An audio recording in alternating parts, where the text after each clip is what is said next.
Hey, fourth grade. We are going to learn how to play Product Pile-Up today. This is found on page 271 of your SRB if you need further direction. Materials for this, you're going to need number cards 1 through 10, 8 of each. You're going to need a lot of cards for this game, boys and girls. 3 to 5 players to play, practicing multiplying facts 1 to 10. And the goal of this game, similar to Uno, is to get rid of all your cards, to be the first one with none left.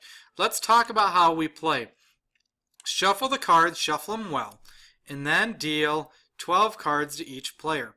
Place the rest of the deck number side down in the middle of the group. The player, let's just say whoever's to the left of the dealer, you go first. And you're going to go that direction for play.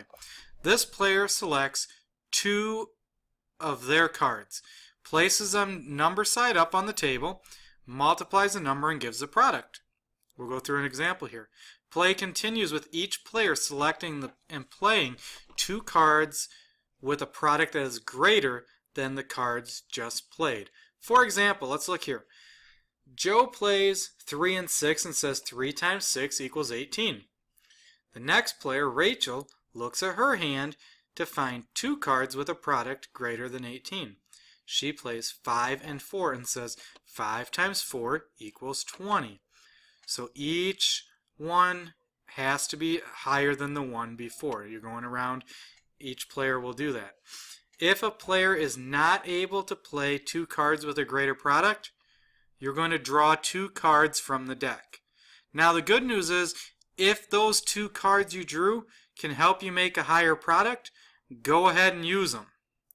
However, if they do not, you're going to say pass, and you're going to leave those cards in your hand.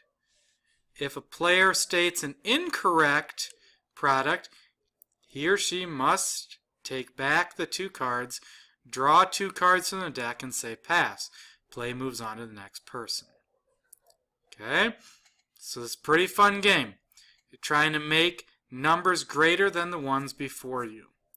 The winner is the first one to run out of cards, or the player with the fewest cards when there are no more cards to draw from the deck. So you're going to continue to try to make bigger and bigger numbers. Finally, you may be asking, when do we lay down 2 new cards? Because you're not going to be able to keep getting higher and higher numbers.